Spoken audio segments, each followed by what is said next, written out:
Hi guys, welcome to my screencast on the Industrial Revolution. A few notes. I have adapted this PowerPoint originally given by a teacher named Susan Posier, who taught AP Euro in New York. I have added on to the PowerPoint to include some more details, but I'd still like to give credit to her. Secondly, I'm giving notes based on my own research, as well as the research by an AP teacher who runs the website historysage.com.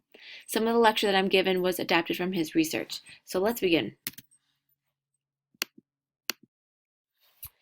The economic changes of the Industrial Revolution did more than any other movement to revolutionize life in Europe and in Western civilization. Not since the development of agriculture during Neolithic times had there been such a radical change in society. Early histories of the Industrial Revolution tended to emphasize the suddenness of the changes that it brought. Historians seek to identify the exact period when it took off for each country, underlining the role of inventions, mechanizations, and factories in the process. This led in turn to an emphasis on winners and losers. Recent work, though, has de-emphasized the suddenness of these changes.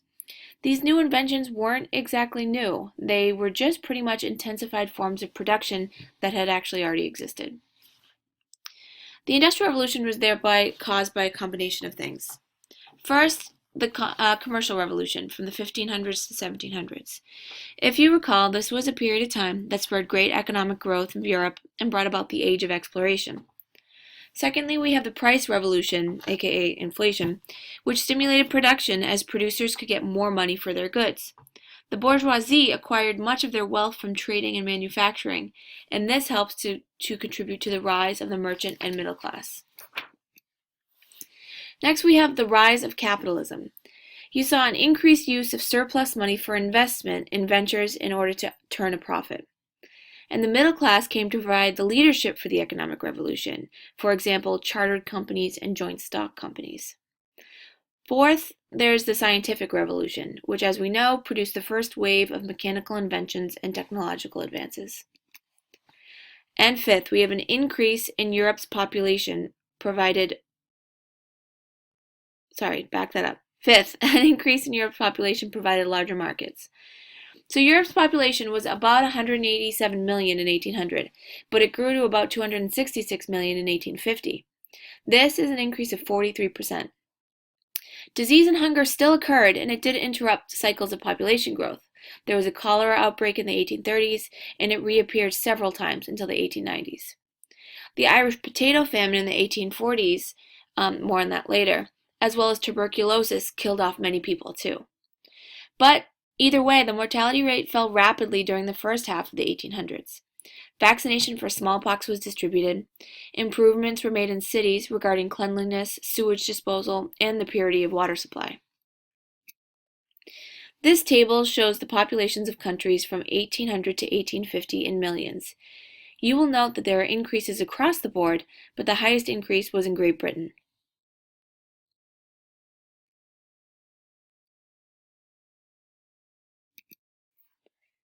Continuing with the population increases cause, life expectancy also increased in all classes. Fewer women died young, and wives were less likely to suffer the loss of their partner, making them, of course, more likely to become pregnant. Some things stayed the same, though. Poor people were still the most vulnerable to fatal illnesses. In Liverpool, half of all children born to the poorest families died before the age of 5. Despite this, chances of a baby surviving his or her first year was better because of increased sanitation and more reasons that are going to come on future slides. The sixth reason includes the agricultural advances. Agricultural production sustained the rise in population, and it also allowed the accumulation of capital, which could be invested in commercialized farming or manufacturing. Farm yields increased in most of Europe. England produced almost 3 times more grain in the 1830s than it had in the previous century. Elimination of fallow land and rise of specialization in vegetables, fruits, and raising cattle helped. Continuing with agricultural advances, farmers increased yield by using more intensive agricultural techniques and fertilizers, which in turn accentuated demand for sturdier manufactured agricultural tools. In places like France, land that was of poorer quality was made into vineyards, and land in the north that was of better quality was rotated. In Germany and Prussia, output rose dramatically. In Britain and France, root crops added nutrition to the poor's diet. And the seventh reason, transportation revolution. This was made possible really by steam power. The use of coal to power steam engines is one of the hallmarks of the Industrial Revolution. This revolution in energy involved into the transition from wood burning to coal burning. Prior to 1780, processed wood or charcoal was the fuel mixed with iron ore in the blast furnace to produce pig iron. Much of England, as well as parts of Europe, were experiencing deforestation due to the overuse of wood, though. And adding to the transportation revolution were new advances using iron in order to create steel.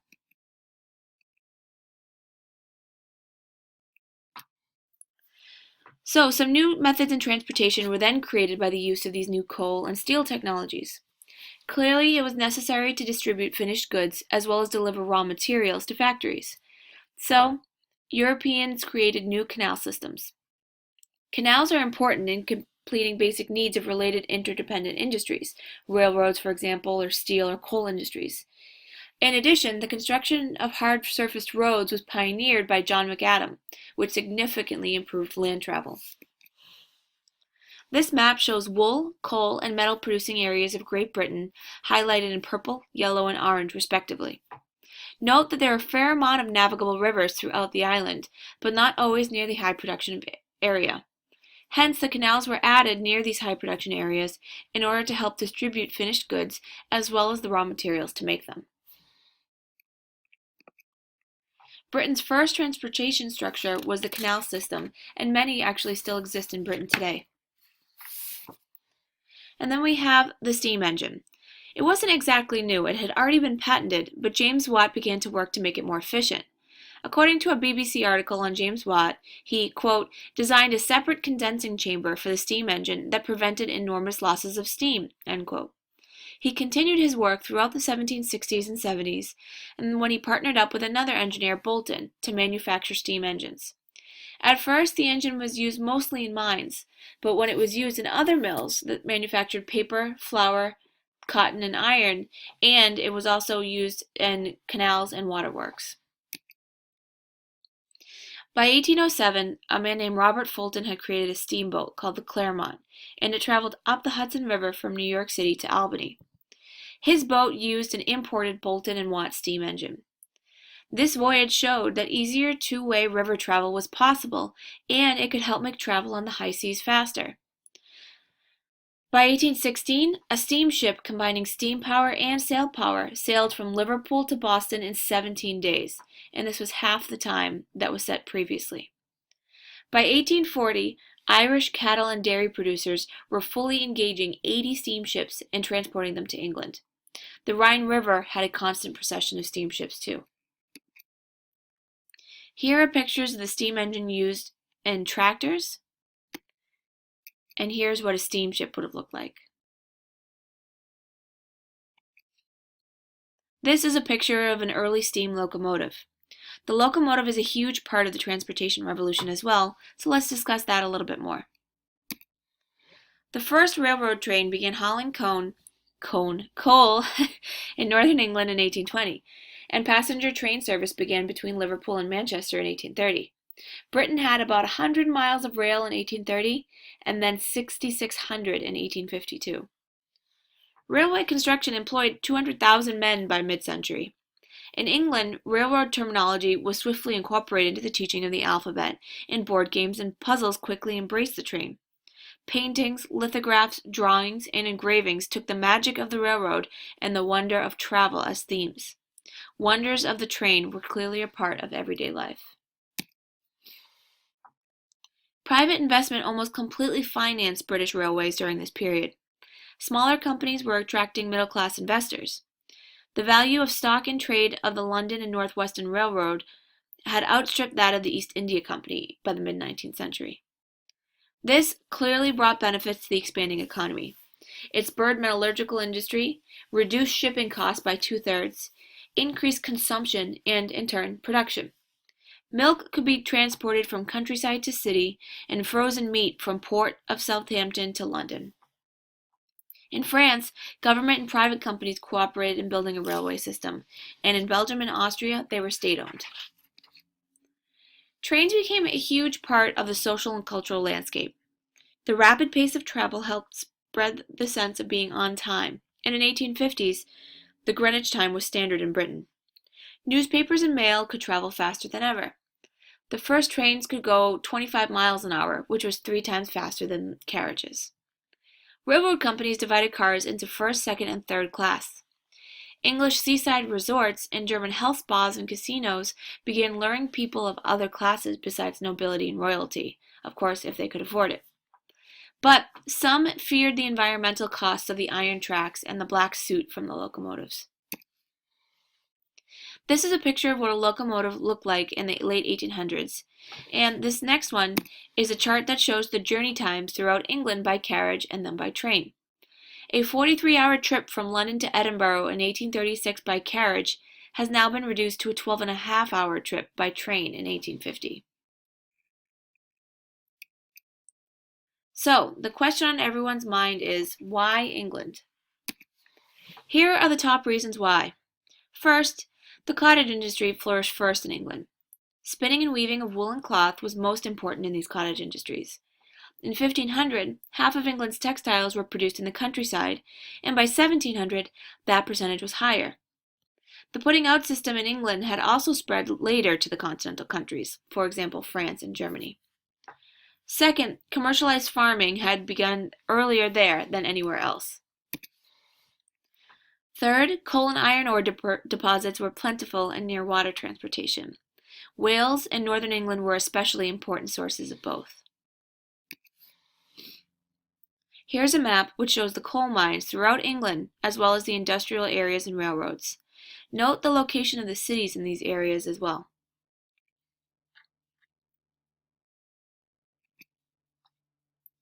This graph shows the production of pig iron in Britain. According to businessdictionary.com, pig iron is, quote, semi-finished metal produced from iron ore in blast furnace. Pig iron is further refined in a furnace for conversion into steel. It gets its name from the shape of a trough, resembling that of a pig's, in which it used to be cast in the 19th century. As you can see, children are going to be one source of labor used during the Industrial Revolution. There were many reasons for this, but here are just a few. First, they could be paid less than adults. That means more money in the pockets of the investors and owners of the mine and/or factory. In addition, their small hands and bodies can be useful, as seen in this slide showing children in the coal mines. Back to the top reasons why it started in England first. The fourth reason. Britain was rich in colonial trade and provided capital for investment in manufacturing. The fifth reason was government involvement. The government encouraged production with an established banking system. The Bank of England had already been established in 1694 and had laws to make it easy to form a company. In addition, England avoided many costly continental wars, and British merchants and gentry had generally prospered during the numerous wars in the continent. Also, insurance companies like Lloyd's of London provided some degree of protection from commercial failure. Continuing on the vein of government involvement, the growth of the Royal Navy and the development of ports provided protection from foreign invasion and later aided Britain's commercial empire. They also adopted a policy of non-interference in business. Parliament lowered tariffs and funded the improvement of the transportation system. Yet another sign of government involvement was enclosure, which as we know began centuries before. It had actually begun in the 1200s but really ramped up in the 1700s. They had adopted this policy of enclosure, which helped wealthy landowners add to their holdings, augmenting the productivity of their land and permitting accumulation of investment capital. Due to the enclosure movement, a number of things occurred. We have a supply of cheap and abundant labor that emerged as the enclosure movement forced many landless farmers to move to towns and cities. The revolution in agriculture made it possible for fewer farmers to feed larger numbers of people. The British population doubled in the 18th century. You have the demand for goods within the country that increased, and more people were freed up to work in factories or in the distribution of other goods and services. Generally, people were free to move around in search of land or other forms of employment. Rural wage earners were relatively mobile, and feudalism was reduced significantly, and serfdom had long since been abolished. As you can see in this map, the enclosure movement in Great Britain affected most of the country, with pockets of higher concentrated areas of enclosure more towards the east side of the island. This is a picture of enclosed lands today, split up by hedges, walls, etc. The sixth reason why it happened in England first was land and geography. Geographic isolation from the continent offered protection and the separation from many of its continental wars. Waterways also offered a source of alternative power for factories and navigable transport for trade and communication. No part of England was more than 20 miles away from navigable water. At the time, it was much cheaper to ship goods by water than by land. So, now that we've talked about why England first, let's talk about industrialization in the country itself. A growing demand for textiles led to the creation of the world's first large factories. There was a constant shortage of thread in the textile industry, which focused attention on ways of improving spinning. Inventions of proto-industrialization, which we've discussed before, facilitated increased production. And the steam engine's application to textile production was perhaps the key event of the Industrial Revolution. By the 1780s, Richard Arkwright used the steam engine to power the looms and required factory production of textiles. By 1784, Edmund Cartwright invented a loom that was powered by horses, water, or steam. Metallurgical industries flourished as they provided the machinery needed to run these new factories. So the results of this new technology. Between 1789 and 1850, the amount of raw cotton imported into Britain, note much of it was actually picked from plantation slaves in the United States, it increased by more than 50 times, rising from about 11 million pounds per year to 588 million. By 1790, new machines produced 10 times as much cotton yarn as in 1770. By 1800, the production of cotton thread was England's most important industry. By 1850, England produced more than a half of the world's cotton cloth. By 1820, cotton accounted for almost half of Britain's exports. Cotton goods became much cheaper and were enjoyed by all classes. Poor people could now afford to wear cotton slips and underwear, and they were also easier to clean than wool garments. This is one chart which shows the incredible growth of the amount of workers in looms in England. And if you harken back to your U.S. history days, you'll notice that the factory floors look much the same as those in, say, Lowell, Massachusetts in the 1800s. This picture depicting coins in 1812 shows the importance of these industries in Great Britain. So, since I've thrown a lot of facts and data at you about Great Britain and why the Industrial Revolution started and succeeded there, let's add some more. So here's a snapshot of Great Britain in 1850. They produced 2/3 of the world's coal. They produced more than half of the world's iron. They produced more than half of the world's cotton cloth. The GNP rose between 1801 and 1850 by 350%. They had 100% growth between 1780 and 1800. The population increased from 9 million in 1780 to almost 21 million in 1851. The per capita income increased almost 100% between 1801 and 1851. Their economy increased faster than population growth, creating higher demand for labor. So continental Europe did begin to industrialize. I don't want you to think that they didn't, but it really wasn't until after 1815. Parts of the continent were not far behind Britain industrially in the 1780s. Cotton industry still thrived in certain regions, and some British manufacturing techniques were copied by certain continental countries. The Napoleonic Wars really had hindered the industrial growth of continental European nations. It disrupted trade, created runaway inflation, and reduced consumer demand. Continental access to British machinery and technology was reduced, due in part to Napoleon limiting access to the British Isles. By 1815, the continental countries lagged much further behind industrially than they had in 1789. Britain had dominated the world's markets during the wars. British technology by 1815 was too advanced for most continental engineers and skilled technicians to understand. And the technology of steam power was really expensive, and it required large amounts of capital, which wasn't necessarily the reality for many of, say, France, who had just gone through war. continental entrepreneurs struggled to acquire these large amounts of capital.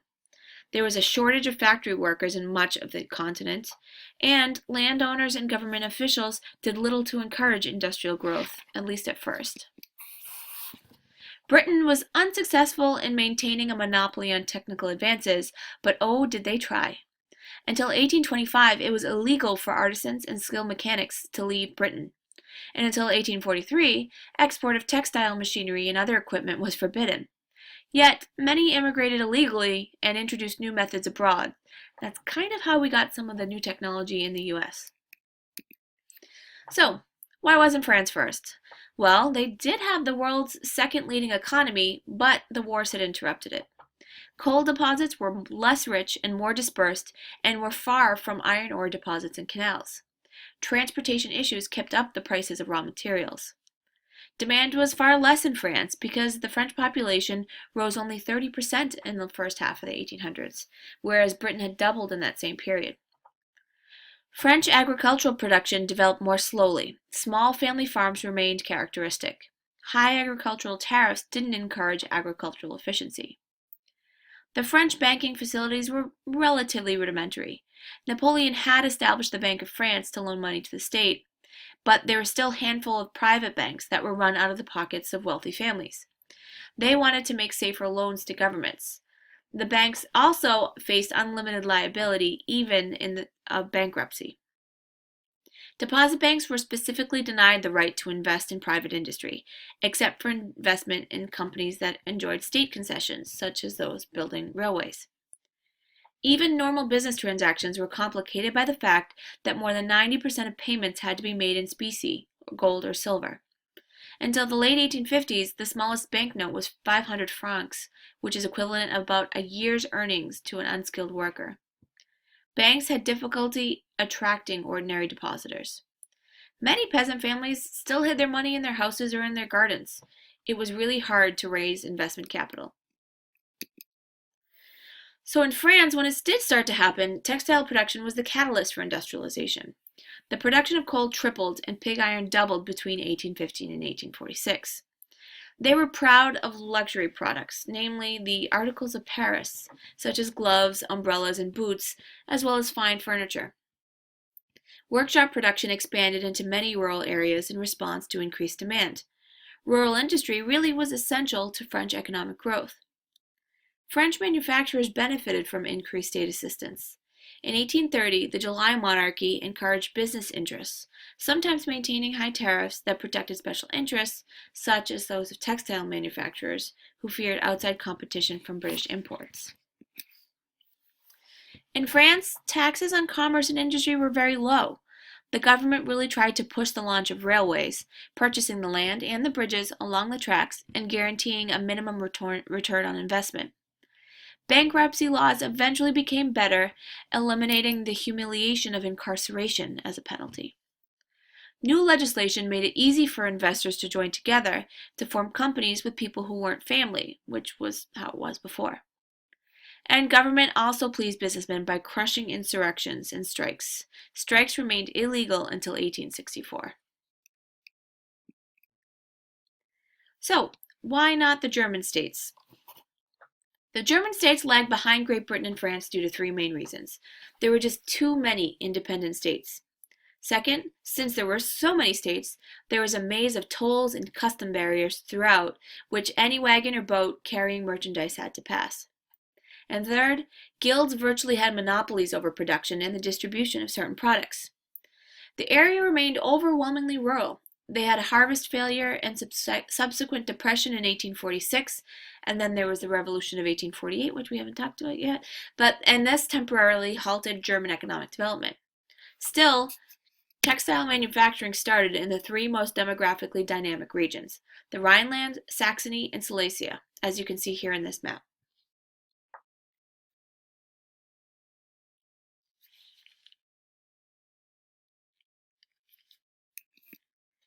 Berlin became the center of machine production.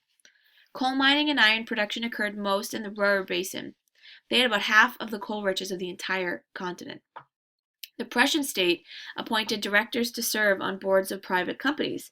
They brought technical experts from Britain to help develop industries.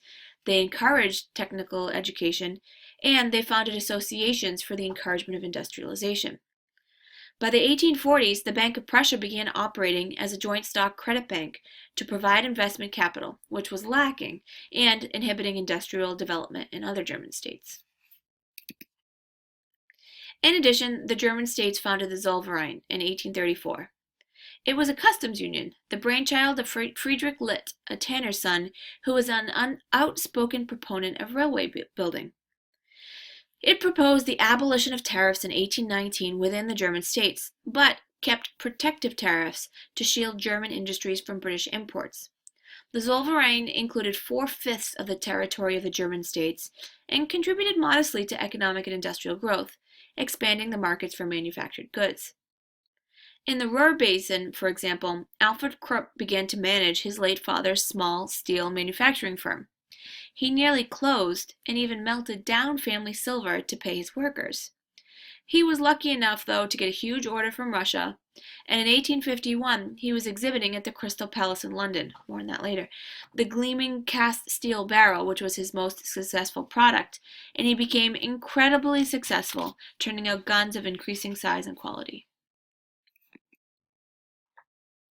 This map shows you not only the many German states that existed prior to unification in the 1870s, it also shows the land acquisition after unification. It shows which states joined the Zollverein at what points in the 1800s. So why not Southern and Eastern Europe first? Well, it was sparsely industrialized in these areas, mostly due to inadequately developed natural resources and insufficient government attention. It was hard to raise investment capital in poor agricultural societies. There were some regional exceptions, however, for example, Lombardy and Piedmont in northern Italy, Catalonia in Spain, and some areas near Vienna. Spain was slow due to the lack of transportation and laws that discouraged investment. They didn't have navigable rivers, and there was no railway system.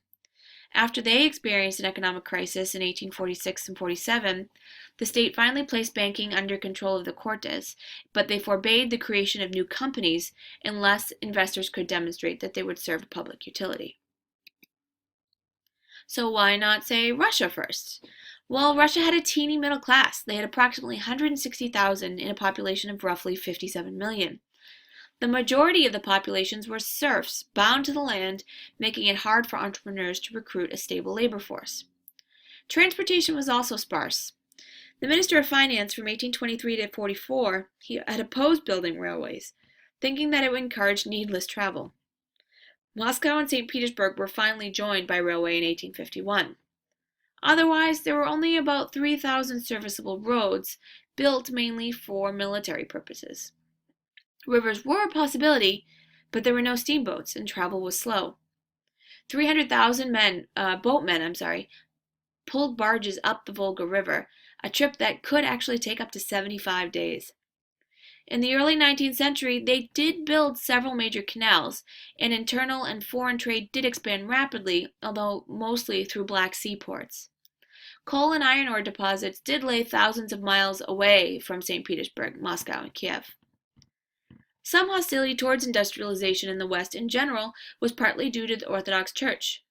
The state really only undertook feeble efforts to encourage industrialization. Still, growth in Russia really still was significant, though mostly around Moscow, St. Petersburg, and the Ural Mountains. The cotton industry developed rapidly, as did the number of traditional manufacturing sectors in response to population growth. Russian industrial workers increased from 201,000 in 1824 to 565,000 in 1860, out of a population of 60 million. Spinning and weaving, though, remained mostly cottage industries. So let's talk about the social effects of industrialization. The first was urbanization, and it was perhaps the most important sociological effect. This was really the largest population transfer in human history. We saw the birth of factory towns and cities that grew into large industrial centers, for example, Manchester, England. Prior to the Industrial Revolution, most people in Great Britain lived in the south of England, and the coal and iron was located in the Midlands and north. In 1785, only 3 cities with more than 50,000 people existed in England and Scotland. But by 1820, they had 31 cities with 50,000 or more. In France and Germany, it was slower than that of Britain or even, say, Belgium. Yet Paris grew from 550,000 in 1801 to 1 million in 1846. Stockholm, Sweden's population multiplied by 4 from 1800 to 1900. The farther north and east one went in Europe, the fewer and smaller the towns. In Austria, 4 out of every 5 people lived in the countryside, and in Sweden, 9 out of every 10. The role of the city changed in the 19th century from governmental and cultural centers to industrial centers. The streets may have been better illuminated than before, thanks to gas lighting, but poorer districts became more crowded. Although living conditions did not differ much from those on farms, the concentration of the population made them appear worse. Water supply was unpredictable, sewage was a huge problem, and alleys were littered with garbage and excrement. Crimes against property increased rapidly with urban growth. Between 1805 and 1848, indictable offenses in England and Wales multiplied by 6, although this may have been also because of better policing and better reporting. Sir Robert Peel had created a police force in 1829 in London, and in case you ever wondered, that's why the nickname of police in London are called bobbies. Here's one image of a city in England, which looks very industrial and polluted. The next one shows the pollution of the River Thames in London. These images show the streets of an industrialized city. This image is perhaps one of the most well-known of the Industrial Revolution by Gustave Doré and depicts London.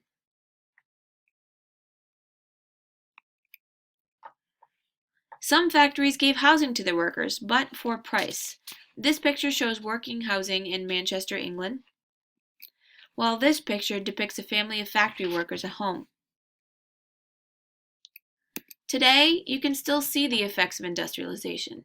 Here is what Newcastle, England looked like in modern times. If you are a lover of Charles Dickens, you will note that he wrote in the midst of the Industrial Revolution. Many of his novels show the squalor and issues of the lower class. Think about novels like Oliver Twist, Little Dorrit, or Tale of Two Cities, or even A Christmas Carol.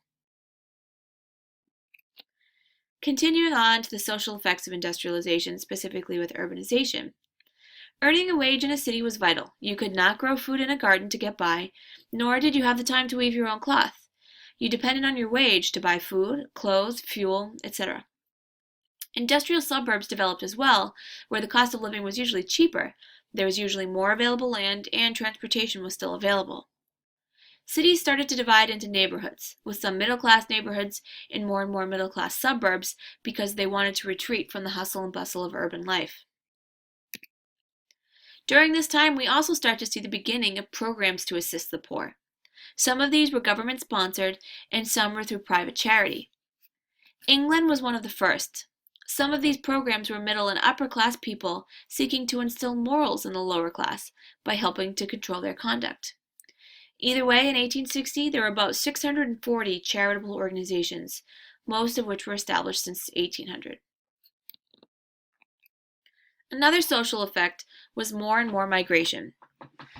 More people died than were born in most large cities, so immigration of peasants and unskilled workers accounted for most cases of urban growth. People tended to migrate because they knew someone who was there who could help until they found a job or help them find a job. People tended to live in neighborhoods as others from the region, such as Little Ireland and Manchester. There were about 35,000 Irish there that lived in cellars. Anti-Irish feeling was huge in England, partially due to anti-Catholicism, and the stereotype Paddy came about when showing an ignorant, drunk, lazy, and potentially violent Irishman. Working class injustices, gender exploitation, and the standard of living issues became the 19th century's greatest social and political dilemmas. Children worked quite young in rural settings, we already know this, like caring for farm animals, scaring birds away from crops, or helping in domestic textile production. In factories, small children were useful for certain tasks because of their small size. In Britain in the early 1830s, youths less than 21 made up about 1/3 of the workforce. Factory work was often dangerous, though, and children risked losing fingers, and some kids worked in the mines. This slide shows the discrepancy in wages by age and gender in 1830.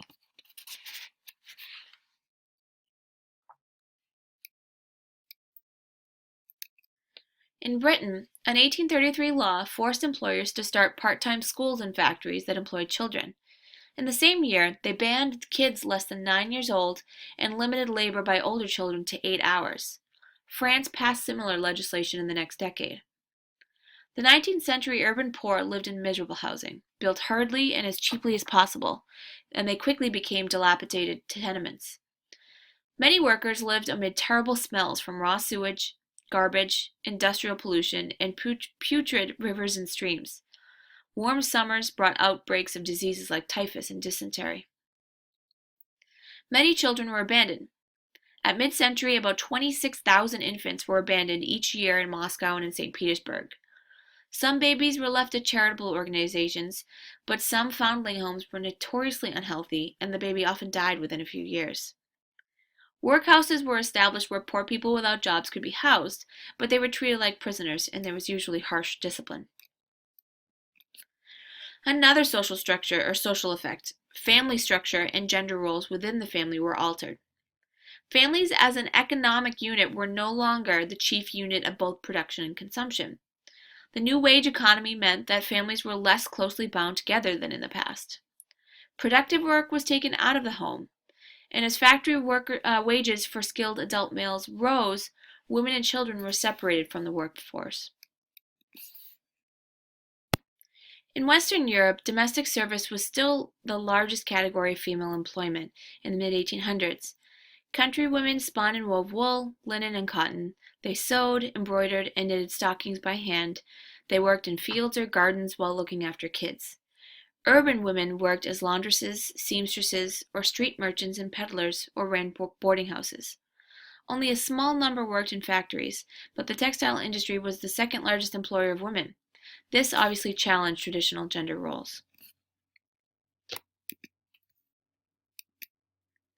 Gender-determined roles at home and in domestic life emerged slowly, especially in the middle class. Married women came to be associated with domestic duties, while men tended to be the sole wage earner. This was a major characteristic of the middle class. Women were now expected to create a nurturing environment to which the family members returned after work. Some argue that this was actually the beginning of a distinct childhood, in which children were not expected to work and had to learn how to be a proper member of society. Married women worked outside the home only when the family needs, illnesses, or death of a spouse required them to do so. Single women and widows had much work available, but that work commanded low wages and low skills and provided no way to protect themselves from exploitation. Hundreds of thousands of women worked as full or part-time prostitutes. They were actually able to make more money that way than they could earn in textile mills or domestic service. There was an increase in middle-class demand that increased the number of women in the field. Some governments accepted it. So St. Petersburg had 4,000 registered prostitutes in 1870, and the numbers range from 7,000 to 80,000 in London by mid-century. Let's talk briefly about one response that governments had to industrialization. This is in stark contrast to the living conditions of some of the urban poor and the factory workers. In 1851, England built a huge Crystal Palace in Hyde Park for a great exhibition. It was Prince Albert's idea, and it was to showcase all of England's industrial achievements. It was his effort to impress the world with the greatness of England. The thing was supposedly enormous, and according to the BBC, it was, quote, 1,848 feet long and 408 feet wide, including 2 huge towers and many fountains with over 11,000 jets rising into the air. Other countries brought items to showcase as well, and it was supposedly a grand event. After the exhibition, it was eventually moved out of Hyde Park. It went on to become the world's first theme park. It held World Cup games, although for what sport, I'm not exactly sure, and even housed thousands of soldiers during World War I. In case you're wondering, the Crystal Palace doesn't exist today. It had many disasters, including fires, death because of a hot air balloon accident, and it even went bankrupt at one point. The issues of working conditions, wages, and equality of life led to struggles between labor and capital. For workers and ordinary families, the long-term impact of the Industrial Revolution was more favorable than negative. Fledgling trade unions had developed in Britain, especially after 1824 Act, when the unions were allowed again. Members sought to protect wage rates and conditions within their trades. Not everyone belonged to one, though, and the majority of those who did were skilled craftsmen. Some provided assistance when a member fell sick and assured members that they would be spared the indignity of a pauper's grave. They provided assistance to workers who refused to agree to conditions imposed by employers or masters. Between 1815 and 1850, Britain was socially turbulent. Skilled workers joined with middle-class radicals to demand political reform. There were massive demonstrations in 1831 and 32, leading Parliament to pass the Reform Bill of 1832. It expanded the number of those eligible to vote, but it still excluded working men, since it seemed that Parliament had legally defined workers as a separate inferior class. Factory reform movements were occurring at the same time, marked by public meetings, petitions, and demonstrations that led to Parliament enacting limits on the working hours of women and children. The material prosperity in England increased due to availability of cheaper, higher quality goods, and because increased consumption led to more jobs. So between 1820 and 1850, real wages and consumption of the average worker rose by almost 50%. It's only 5% between 1780 and 1820. Skilled British workers earned about twice that of unskilled workers in agriculture. However, the average work week increased. Workers ate better, and the quality and the quantity of their clothing improved, but housing did not improve for working people, and in fact, perhaps had deteriorated somewhat. Until 1850, workers as a whole did not share in the general wealth produced by the Industrial Revolution. Economic conditions of European workers improved more so after 1850. The Industrial Revolution may have stemmed human catastrophes resulting from population growth. Case in point, the Irish. Irish workers increasingly came to Great Britain and became urban workers. Many Irish had been forced out of rural Ireland by population growth and increasingly poor economic conditions. Overpopulation and rural poverty was the most severe in Ireland.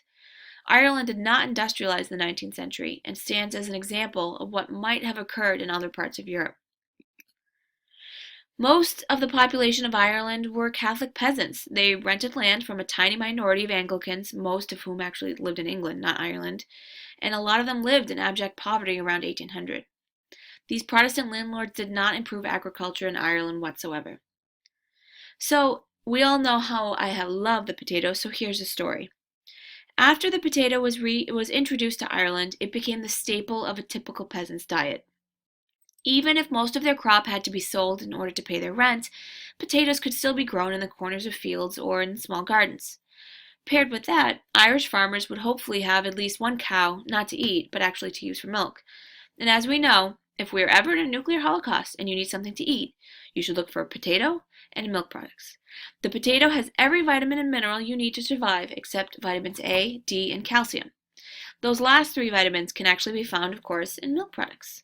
Thus, one can be healthy if they need to survive on potatoes and milk products. Not to say that the Irish subsisted only on these two things, though, but one could perhaps understand why the population of Ireland more than doubled between 1750 and 1840. Incredibly devastating, then, would be anything that harmed this potato crop. And this is what happened. A blight started to infect the potatoes, and it continued to increase along with accompanying fever epidemics. In 1845 and 6, and then again in 1848 and 1851, the potato crop failed in Ireland and much of Europe. Higher food prices, widespread suffering, and social unrest ensued. Here is a picture of a healthy potato on the left and a diseased one on the right. The next slides show the devastation of Ireland after the potato famine.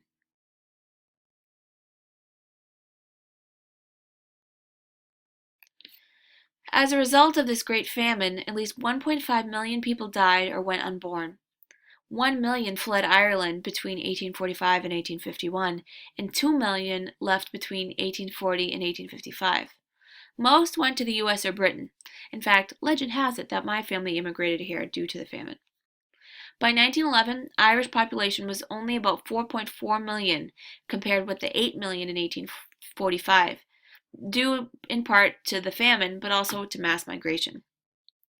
The British government's response to this crisis was inadequate. Remember that Ireland was not independent yet.